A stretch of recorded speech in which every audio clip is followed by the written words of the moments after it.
함께 읽은 누가복음 35절 이하의 내용을 보면 예수님께서 비유를 통해서 제자들에게 청지기로서의 역할을, 그러한 삶을 살아야 된다는 것을 가르치는 그러한 내용입니다. 35절을 보시면 허리에 띠를 띠고라는 표현이 있습니다. 이것은 어떤 활동에 준비하고 있는 모습을 나타내는 것입니다. 고대 사람들은 쉬거나 놀 때에 전형적으로 긴 옷을 느슨하게 입고 있었습니다. 그러다가 일을 하거나 여행을 떠나거나 전쟁을 할 때에는 그때야 비로소 옷을 제대로 입었습니다. 허리에 띠를 띠는 것은 이제 옷을 제대로 입고 뭔가를 준비하고 있는 그런 모습을 이야기합니다. 또 등불을 켜고 서 있는 것, 이것도 바로 이제 준비하고 있는 그런 모습을 나타내는 그런 모습입니다. 특별히 36절부터 시작되는 예수님의 비유를 보면 어떤 비유냐, 결혼식에 참석한 이 집주인이 집에 돌아오는 모습을 묘사하고 있습니다. 여러분 아시는 것처럼 팔레스틴의 결혼 풍습은 약 일주일 정도 계속되었습니다. 그런데 하객으로 참석한 사람은 일주일 내내 있었느냐? 아니에요. 그보다 일찍 떠날 수도 있었습니다. 그래서 이제 결혼식에 참석했다가 돌아오는 이 집주인을 집 안에 있는 그 이제 종들은 기다리게 되는 것입니다. 그런데 바로 집에 돌아오는 주인은 자기 집의 대문을 거지처럼 그렇게 두드려서는 안 되었습니다. 그래서 어떻게 했느냐? 그 집을 관리하는 집사, 교회에서 임명하는 집사가 아니라 집의 모든 일을 관장하는 집사는 어떻게 했느냐? 관리인은 주인이 집에 돌아오는 것을 알기 위해 가지고 한 사람을 망을 보게 했어요. 주인이 어디쯤 오게 하는가? 그렇게 알려주도록 망보는 역할을 부여했던 것입니다. 주인 도착하게 되면 한 명은 문을 열어주고 또 다른 종은 이제 주인을 집 안으로 그렇게 이제 모셔드리는데 시중을 드려야만 했습니다. 집안은 깔끔하게 청소되고 정리되어 있어야 했으며 또 모든 일상이 잘 돌아가고 있어야만 했습니다. 한피 갔던 하인이, 이 종이 이제 짐을 정리하는 동안 식사를 만들어 놔야만 했습니다. 자, 이러한 문화적인 배경을 이해하고 예수님의 비유를 우리가 살펴보면 되겠습니다. 바로 36절, 너희는 마치 그 주인이 혼인집에서 돌아와 문을 두드리면 곧 열어주려고 기다리는 사람과 같이 되라. 아까 말씀드린 것처럼 이 결혼식에 참여했다가 언제 돌아올지 모르는 주인, 이것을 위해서 집을 관리하는 사람은 망보는 사람을 세워서 주인을 맞이할 준비를 했어야 됐던 것처럼 바로 제자들이 어떠한 삶을 살아야 되느냐? 바로 이렇게 준비하는 삶을 살아야 된다는 거예요. 그리고 37절, 주인이 와서 깨어있는 것을 보면 그 종들은 복이 있으리라.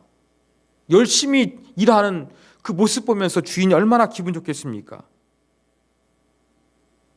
그런데 37절 보면 하반절에 재밌는 표현이 있습니다. 내가 진실로 너희에게 이르노니 주인이 띠를 띠고 그 종들을 자리에 앉히고 나와 수종 들리라. 종에게 주인은 대접을 받아야 되는데 정말로 신실하게 깨어있는 이 종들을 보게 되면 주인이 너무나 기뻐해서 오히려 종들을 상전의 자리에 앉히고 웨이터처럼 종처럼 마치 서빙하는 그 수종드는 모습을 보여줄 것을 예수님께서 말씀하여 주신 것입니다. 38절 보면 주인이 2경이나 3경. 여러분 우리나라는요 저녁을 경점이라고 하는데 우리는 저녁 시간을요 5등분 했습니다. 5경까지 있었어요. 그런데 로마는 3경까지 있었어요. 근데 그리스식 사람과 유대인들은 4경으로 밤을 나눴습니다. 그래서 2경은 저녁 10시부터 새벽 2시까지, 3경은 새벽 2시부터 6시까지. 그러니까 주인이 10시 이후에 새벽 8시 이전에 이때에 올지도 모르는데 이때에 잘 준비하고 있는 모습을 주인이 발견하게 되면 그 종은 복이 있다. 그걸 말씀하신 거예요. 자, 그런데 39절에는 예수님께서 또 다른 비유를 말씀하십니다. 이제는 의도적으로 주인을 맞이하기 위해서 기다리는 집안의 종들을 이야기했다 그러면 한다면 39절은 이 아무도 모르게 집안에 찾아오는 도둑에 대해서 이야기하고 있습니다.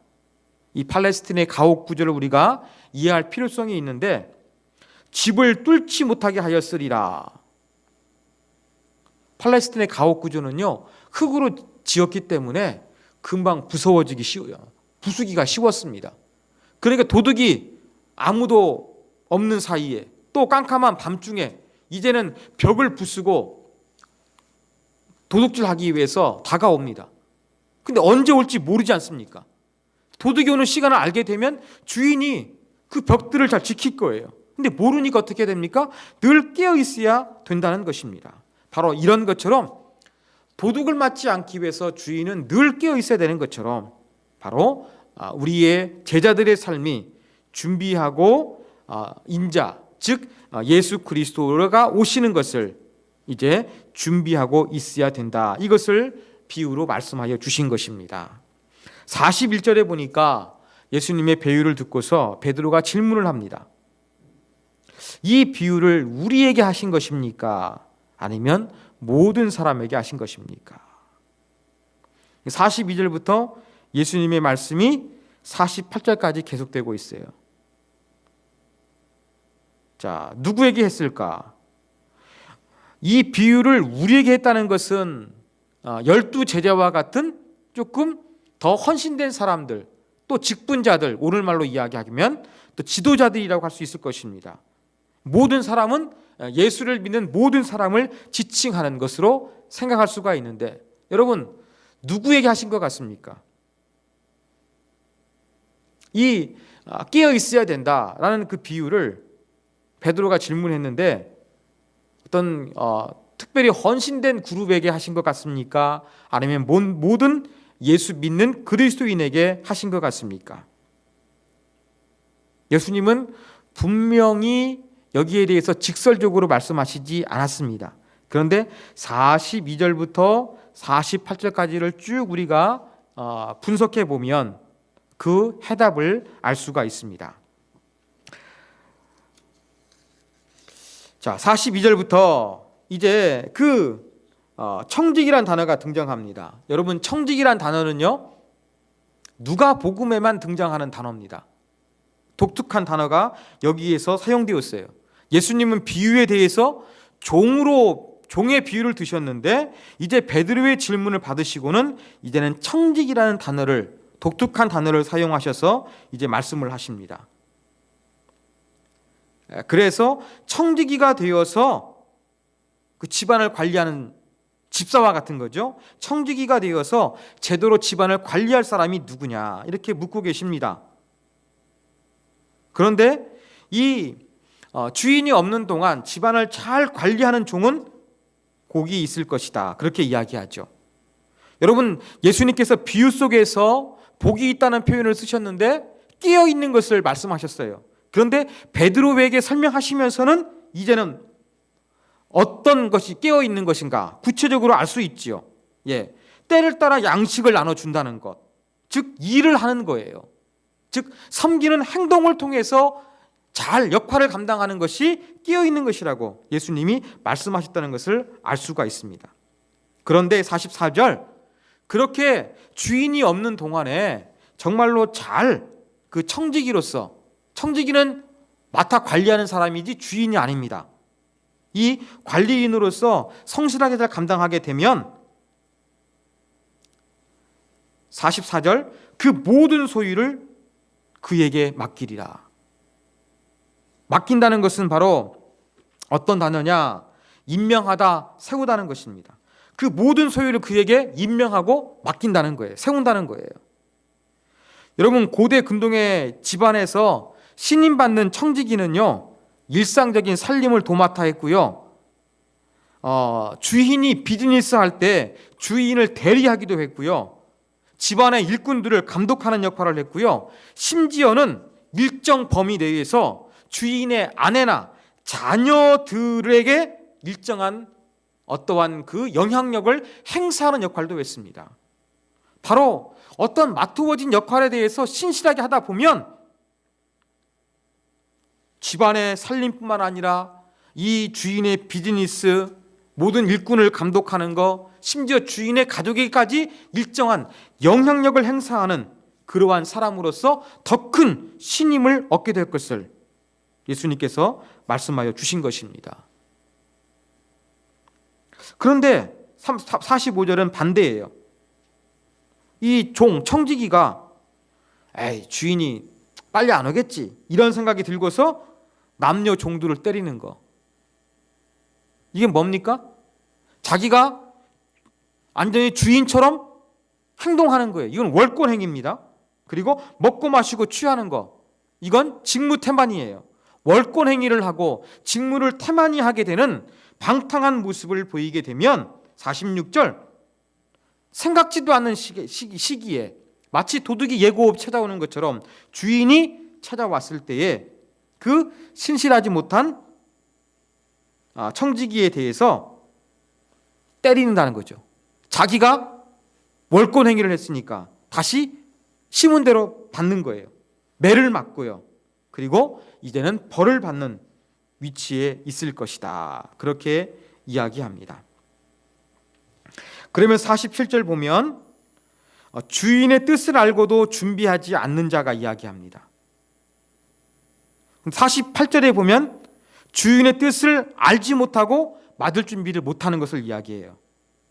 47절은 의도적으로 주인의 의도는 알았는데 열심히 일하지 않는 사람을 이야기한다고 한다면, 48절은 뭔가 기본적으로 깨닫지 못해서 일을 하지 못하는 경우에는 벌을 적게 받을 것을 이야기하고 있어요. 지금 예수님 말씀 가운데 보니까 그냥 열심히 일했느냐 일하지 않았느냐 이 등분으로 나눈 것이 아니라 일을 못한 사람 가운데도 의도적으로 일을 하지 않았는지 아니면 몰라서 일을 못했는지 등급을 매길 것을 말씀하고 있거든요. 그러면 48절 마지막에 많이 받은 자에게는 많은 것을 요구하고 많이 맡은 자에게는 많이 달라야 할 것이다. 어때요? 주인이 맡겨진 분량만큼 책임을 묻겠다는 거예요. 그렇다고 한다 그러면 여러분, 지금 이 비유로 말씀하신 거 베드로가 질문했거든요. 이것은 12제자 리더급 사람에게만 해당되는 것입니까? 아니면 모든 사람에게 해당되는 것입니까? 물었어요. 자, 이러한 예수님 말씀을 통해서 명시적으로는 몰랐지만 이 해석을 보니까 이제 우리가 알게 됐어요. 예수님의 비유는요, 모든 사람을 대상으로 한 거예요. 예수 믿는 사람은 모두 주님을 맞을 준비하는 사람이 되어야 된다는 거예요. 그렇지만 하나님께서 맡겨주신 역할과 책임이 다를 것인데 그 책임대로 하나님께서 그 심판을 하시겠다. 그렇게 말씀하고 있다는 것을 우리가 여기에서 알 수가 있습니다.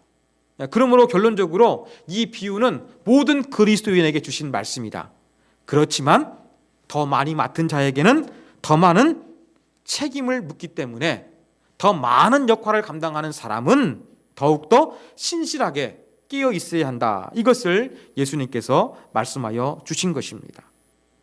여러분, 청직이라는 거, 저도 목회자 되기 전에 보면 이제 청지기 헌신 예배, 청지기 세미나 이렇게 하는 부분들을 제가 많이 볼 수가 있었습니다. 근데 주로 이 청직이란 용어를 가지고서 교회 직분자들을 가리키는 것으로 사용하는 경우가 한국 교회 안에서는 많았어요. 그런데 오늘 이 말씀을 보니까 청지기는 누구예요? 모든 성도들에게 적용할 수 있다는 겁니다. 조금 우리가 이 청지기란 용어를 모든 그리스도인에게 해당되는 것으로 이해하는 그러한 폭넓은 적용이 필요할 것 같습니다. 자, 49절부터 53절까지는 이제 예수님께서 이제 어떠한 역할을 하시느냐, 여기에 대해서 말씀해 주셨습니다. 49절에 보면 예수님께서 불을 던지러 오셨다 그랬어요. 불임이 붙었다면 내가 무엇을 원하리요? 나쁜 의미는 아니겠죠. 그러니까 불을 심판으로 볼 것이 아니라 불은 어떠한 성령, 하나님의 구원 계획을 만들어가는 것이라고 할 수가 있을 것입니다. 그런데 예수님께서 50절에 보니까 나는 받을 세대가 있다고 이야기합니다. 여러분, 우리가 세례 받잖아요. 세례는 예수님께서 우리를 위해 죽으시고 하나님의 자녀가 되었다는 그런 공식적인 표시입니다. 이 세례는 예수님의 죽음과 연관되어 있기 때문에 여기에서 예수님의 받을 세례는 예수님의 십자가의 고난과 죽음을 내포하는 말씀이에요. 내가 받을 십자가의 죽음과 고난이 있으니 그것이 이루어지기까지 나의 답답함이 어떻겠느냐. 이해가 되시죠? 그렇게 해석하면 이런 부분입니다. 예수님께서는 성령으로 세례를 주시려고 오셨는데 먼저 예수님께서 이를 위해 고난과 죽음의 세례를 받으셔야 했다. 이것을 말씀하여 주셨습니다. 그러면서 예수님의 사역을 통해서 세상 가운데 이 구원 사역 가운데 무엇이 찾아오느냐? 분명히 구원하시는 것은 하나님과 우리 사이가 화평케 되는 거예요. 그런데 하나님과는 화평하게 되지만 이 구원의 복음을 받아들이지 않는 사람은 사람들끼리 분쟁하게 되는 역효과가 이루어질 것을 예수님께서 말씀하여 주셨습니다. 여러분, 진리는요, 진리를 갈망하는 사람들을 하나로 묶습니다. 그러나 진리를 받아들이지 않는 사람에게는 격렬한 반항심을 불러일으켜서 분쟁이 발생할 수밖에 없어요. 그래서 52절 한 집에 분쟁을 소개하고 있어요. 셋과 둘이 둑과 세리한다. 이 표현이 이해하기 힘든데 쉽게 말해서 52절의 표현은요, 세대 간의 갈등을 이야기하고 있는 것입니다. 자, 5사람이 있는데 둘은 누굴 의미하느냐? 부모예요. 남편과 아내. 그 다음에 셋은 누구냐? 자식이에요. 또 며느리예요. 그리고 그의 이 자녀를 이야기합니다. 그래서 이제 부모 세대와 자녀 세대가 이렇게 셋과 둘 나뉘어 가지고 세대 간의 갈등이 일으킬 것을 이야기하고 53절에서는 또 다양한 갈등들, 다양한 갈등들이 일어나게 되는 걸 구체적으로 53절에서 소개하고 있는 것입니다. 예수님께서 우리에게 평화를 주시러 오셨지만 또 복음을 거부하는 자에게는 이러한 진리를 거부하는 자들이 이렇게 이제 그 결과론적으로 분쟁, 가족 안에서 여러 가지 그 신앙 때문에 갈등을 일으키게 될 것을 언급하여 주신 말씀으로 그렇게 이해하시면 되겠습니다. 자, 그러면서 54절부터 59절까지는 이 시대의 흐름을 깨닫고 하나님을 잘 믿어야 된다. 그것을 예수님께서 말씀하여 주셨습니다. 54절 보니까 무리에게 하신 말씀이죠. 그러면서 구름이 서쪽에 오는 것을 보면 비가 온대요. 그럼 진짜 비가 와요. 남풍이 부는 것은 더울 것이라고 하는데 진짜 그리 되거든요. 이게 무슨 말이냐? 제가 작년 가을에 엘리야 기도했죠. 엘리야가 갈멜산에 올라서 열심히 기도해가지고 비가 오는가 그 지중해 쪽으로 바라보게 했거든요. 바로 서쪽이 어디냐? 예루살렘 서쪽에 지중해가 있는 거예요. 지중해로부터 오는 구름이 오게 되면은 이것은 비를 가져왔어요. 지중해로부터 바람은 많은 습기를 담고 있어가지고 비를 몰고 왔고요. 대신에 남쪽 여기에는 아라비아 사막이 있습니다. 여기에서 이 사막에서 불어오는 바람은 더운 열기를 담고 있었어요. 사람들은 이 서쪽에서 불어오느냐 남동쪽에서 불러오느냐 이걸 통해 가지고 기후를 예측할 수가 있었다는 것입니다. 그런데 이렇게 이 기후 현상을 통해서 분별할 수 알면서도 왜 이 땅에 하나님의 아들로서 구원을 주시기 위해서 오신 예수님의 사역을 보건대 그 현상들이 놀라운데 어찌 예수님이 베푸시는 현상들을 바라보면서 예수님을 배척하는 어리석음을 범하고 있느냐. 예수님께서 이것을 말씀하고 계시는 거예요. 너희가 그 바람이 어디서 불러오는가? 서쪽인가 동쪽인가? 이걸 통해 가지고 비가 올 것이다, 더워질 것이다 분간하는 것처럼 내가 이 땅에 와가지고 너희의 구원을 위해서 하나님과 화해시키기 위해서 많은 능력을 행하여 또 하나님 나라의 도래가 임했다는 귀신이 쫓아나고 병이 낫고 놀라운 권세의 가르침을 보여주었는데 천지의 기상은 불편하면서 왜 영적인 상태에 대해서는 너희가 분별하지 못하느냐. 예수님께서 이것을 말씀하여 주신 것이었습니다. 그러면서 이제 57절 이하에서 어떻게 하느냐. 이제 그 너를 고발하는 자와 함께 법관, 재판장에 관한 비유를 이야기하고 있습니다. 길에서 화해하기를 힘쓰라는 겁니다. 근데 여기 보면은 어떤 재판인가 힌트를 알 수 있는 단어가 있어요. 옥졸이란 단어입니다. 여러분, 옥졸은 그냥 단순하게 그냥 이렇게 감옥에 집어넣고 또 석방하는데 뭐 열쇠 지기 생각하기 쉬운데 그렇지 않습니다. 이 옥졸이란 단어는요, 로마법 체계에서 존재하는 그러한 관리자고요. 그런데 이것은 채무자만을 담당하는 사람이었어요. 그래서 채무자들을 투옥하는, 집행하는 사람을 가리키는 전문 용어입니다. 너를 고발하는 자와 함께 재판 간다는 것은요, 내가 뭔가 그 경제적인 생활을 하지 못해가지고 이제 재판에 끌려가는 걸 이야기하고 있는 거예요. 채권자가 내가 빚을 못 갚으니까 어떻게 합니까? 고소한 거예요. 그럼 고소할 때 어떻게 되느냐? 이 재판받아가지고 감옥에 갇히면 아무것도 할 수 없잖아요. 돈도 못 벌잖아요. 재판장이 너를 완전히 여기 가두기 전에 빚을 갚을 수 있도록 법정 밖에서 감옥 들어가기 전에 최선의 노력을 다해야 된다. 이것이 지혜로운 것이다 라고 이야기하면서 뭘 이야기하는 것입니까? 하나님과 화해하라는 것입니다. 하나님의 심판, 모든 걸 재판하시는 심판대를 운영하시는 하나님 앞에서 이제 영영이 뜨거운 지옥불에 빠지기 전에 하나님과의 관계를 화해하기 위해서 힘써라. 59절 보면 한 푼이라 남김없이 뭡니까? 하나님 앞에서 철저하게 모든 것들을 돌아보면서 이렇게 회개하고 바르게 신앙생활을 해야 될 것을 가르쳐주는 그러한 내용으로서 누가복음 59절이 누가복음 12장 59절이 끝이 나고 있는 것입니다. 자, 이러한 내용을 통해서 우리가 배울 수 있는 교훈점을 살펴보겠습니다.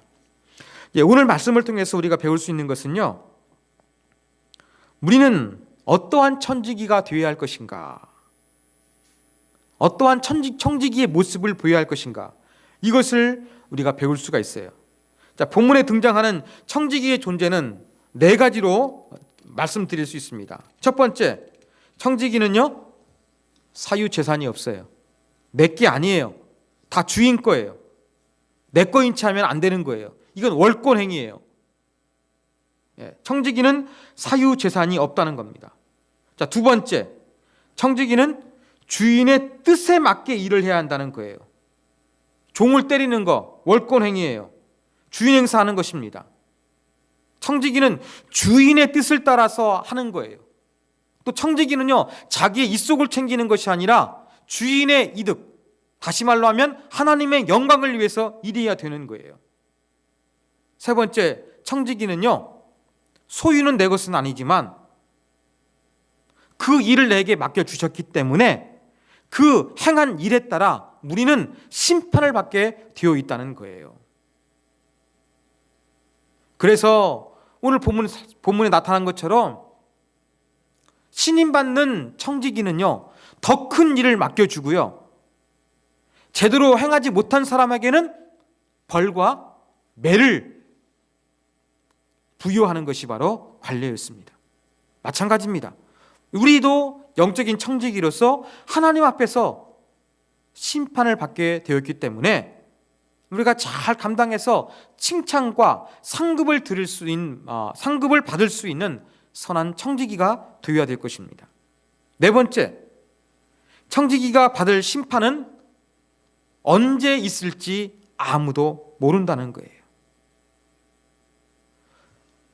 결혼잔치에 참여했던 주인이 언제 올지 모르고 도둑이 언제 예고 없이 나타나기 때문에 언제 침입할지 모르는 것처럼 주님의 임하심도 그럴 것이라는 것입니다. 언제인지 모르니까 항상 스탠바이, 준비하고 있고 깨어 있어야 한다는 겁니다. 여러분, 인간에게는 두 종류의 종말이 있습니다. 우주적이고 역사적인 종말. 이 세상이 완전히 없어지는 거겠지요.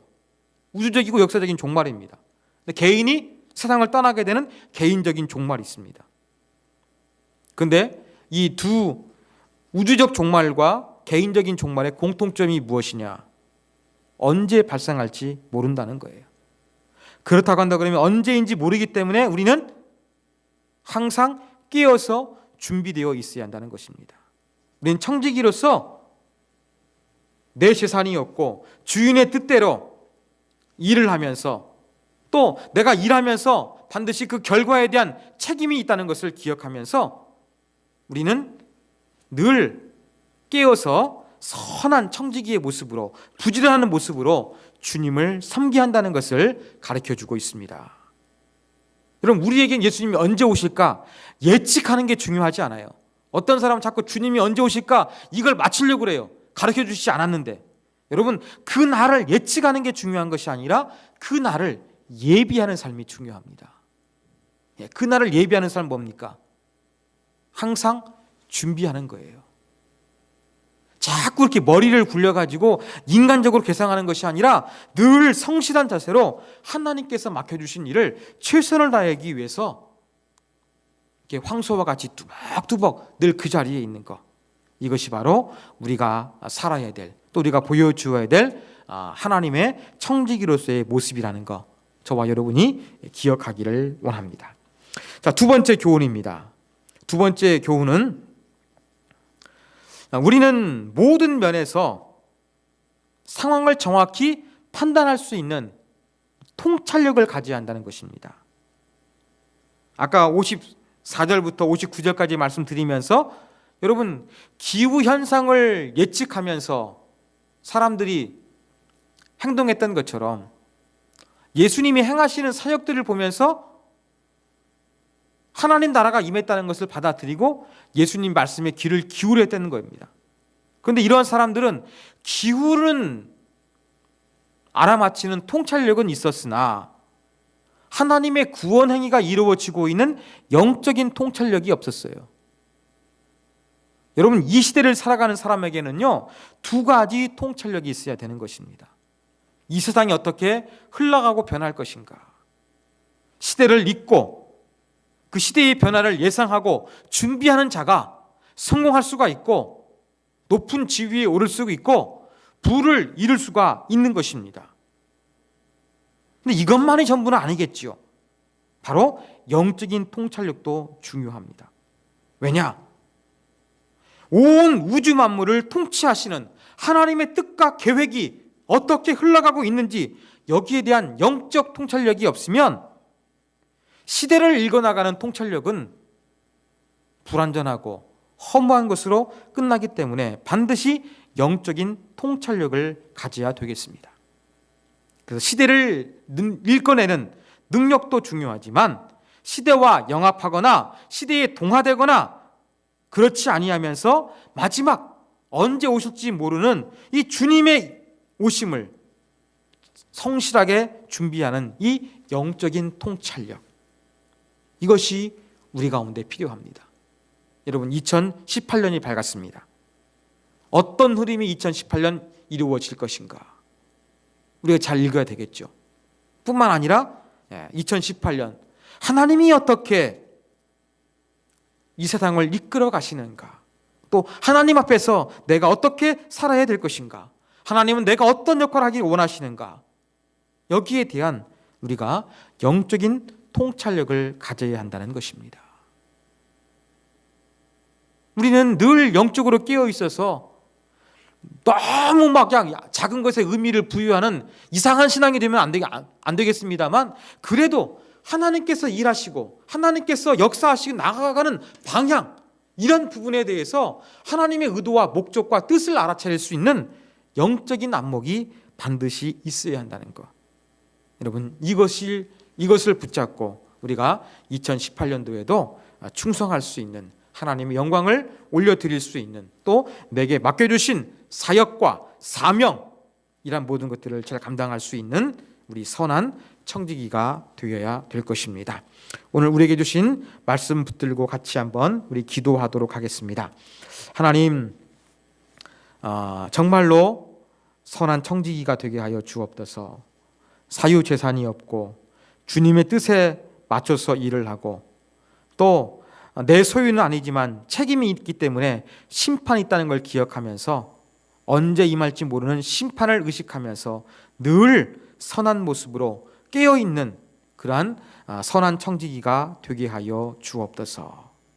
그리고 2018년에 세상의 흐름뿐만 아니라 하나님의 일하시는 영적인 흐름, 이 모든 것들을 깨달을 수 있는, 하나님이 일하시는 걸 통해서 하나님의 손길과 의도를 깨달을 수 있는 영적 통찰력을 가진 사람, 영적인 하나님의 역사하심에 민감하게 반응하는 사람 되게 하여 주옵소서. 같이 기도하시겠습니다.